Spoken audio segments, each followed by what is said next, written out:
Okay, let's move on. We want to talk football, and I'm delighted to say we've got Philippe Auclair with us. Good morning to you, Philippe. How are you doing? I'm not too bad, thank you very much.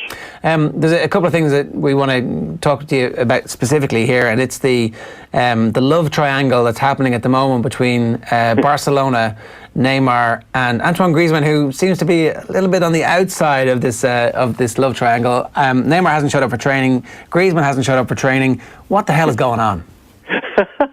Well, if I had the answer for that, I think I'd be the hottest journalist on the planet right now.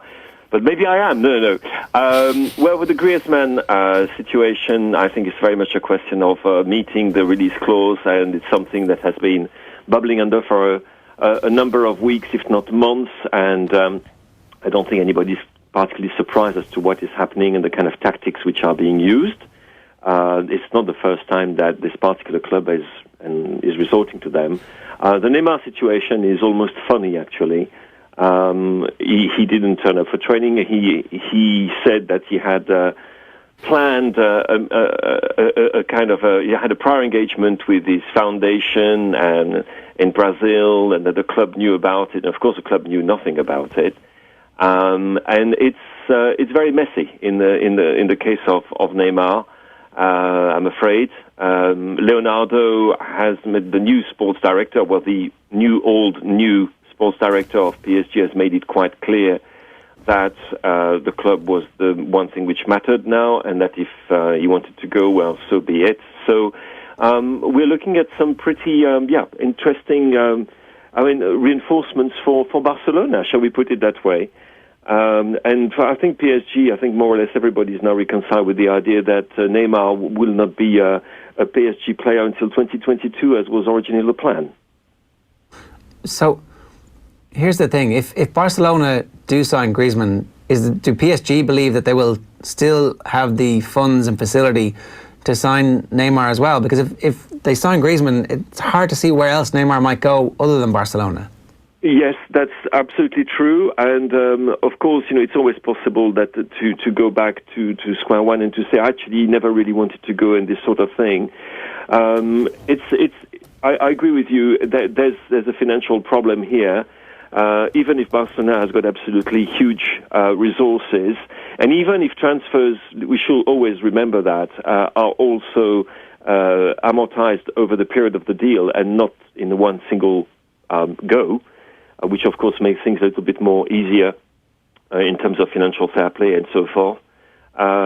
You cannot see exactly who they would sell to finance the purchase of both players, because we're talking, Neymar cost 222 million euros when he left Barcelona to start with. So you're talking almost like, in total, like $500 million. Rather a lot of money, isn't it? Yeah. Even for a club like Barcelona.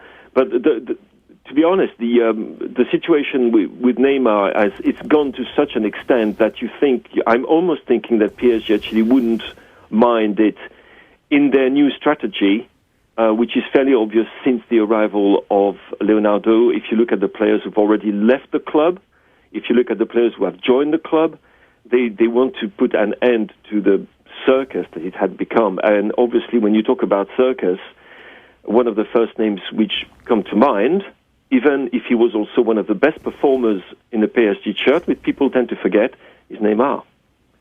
So it then becomes a question of priorities. And this is where I said that I would love to be in Mr. Bartomeu's car and listen to his conversations on the phone. Can we just pick up that point that you made about Neymar's performances? Because there's definitely a sense that he's become a show pony and that the off-field distractions aren't worth what's happening on the field. Can you maybe just talk to us a bit briefly about how good he was on the field and how good he still should be on the field for whoever gets him next? He's been actually, when he's played, the big problem has been his fitness. The problem has been the injuries.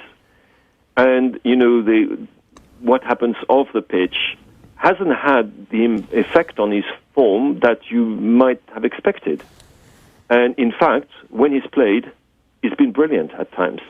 He's also been, at times, the one player who, when PSG were going through difficult period, was the one who actually did something about it. He remains a player of outstanding talent, and somebody who cares far more about what's happening on the pitch, and particularly about the result. He hates losing, which is not necessarily something I would say of all the players who've been with him at PSG, some of whom had a, shall we say, more accepting idea of defeat, and sometimes were very quickly deflated when things didn't work their way. That's not the case for Neymar. You should really discern between the guy who lives and loves the good life, and who is also an absolute pain to deal with in terms of contracts and so forth, and so is his father, and the player. And the player has delivered for PSG regularly, constantly, and he might be a show pony, he might be the guy who pretends to be, who rolls on the ground for hours and so forth, but he also has delivered the goods with PSG. And one thing you would say as well is that one of the reasons why PSG have struggled, notably in Europe, over the past couple of years, is the fact that very often Neymar, unfortunately, was not available at the right time, and it's made a huge difference. Is it a simple fact that Neymar is easier to control when he's in his Barcelona guise, or are these two things the same and Barcelona just handle things on a PR front much better? I think they probably handle things much better. The problem at PSG is the so-called culture of the club, the system which is in place, or the absence of system which is in place, and which was particularly noticeable after Leonardo left for the first time, and when honestly things didn't go well at all, and the players were more or less in charge of things.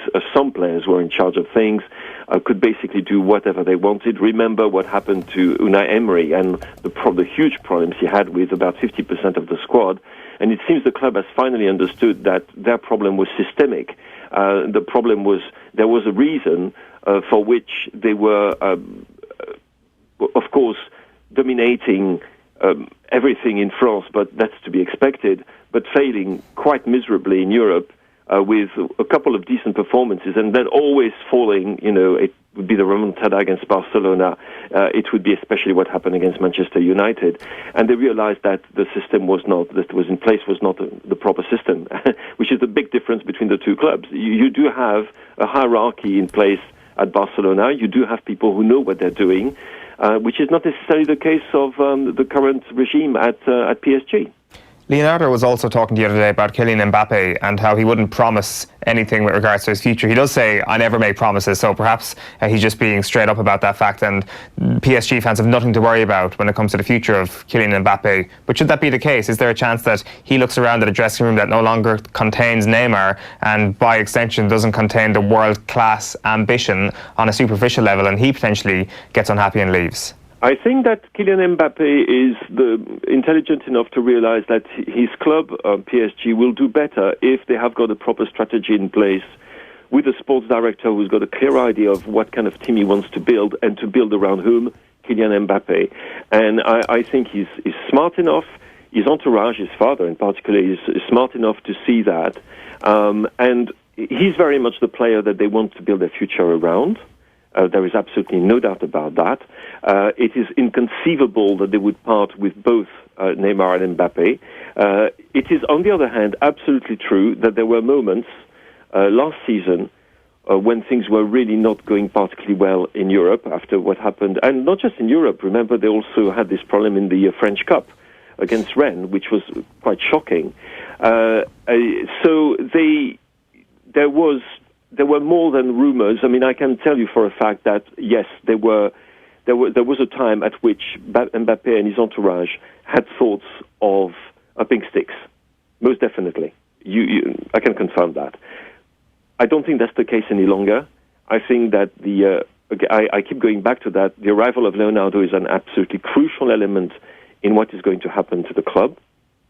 And there's a clear sign that they finally seen that they were not doing things perhaps the way they should, and that in this project, and it is a project now, not just some kind of a weird fancy. In this project, number one place is for Kylian Mbappe, and I'm sure that he's aware of that and that he wants to be part of it. Philippe, what do you expect will actually happen here? Having watched football for as long as you have, do you expect both Neymar and Griezmann to be at Barcelona, or only one of them? I wouldn't be entirely surprised if both ended up there. I don't know. It's quite crazy to say such a thing. I know. I wouldn't be entirely surprised. I wouldn't be also completely entirely surprised given the almost fantastical nature of what is happening around Neymar, that there was yet another 180 degrees turn, and that he showed up for training and said, actually, I never wanted to leave PSG, blah, blah, blah, blah, blah. It's completely possible that such a thing would happen. I have to say, given the nature of the players who are involved, given the nature of the clubs which are involved, given also the huge amount of money that Atletico de Madrid has spent on Joao Felix, I would say that for me, Griezmann is almost I wouldn't say a done deal, that's a terrible expression, but should happen. And that Neymar is a probability or a possibility rather than a high probability at the moment. This is where we are at the moment, indeed. So I would say Griezmann 1, Neymar 2, and both together being 3 in the order of possibilities. Philippe, great to have you with us this morning. Thanks for clearing all that up. Thank you.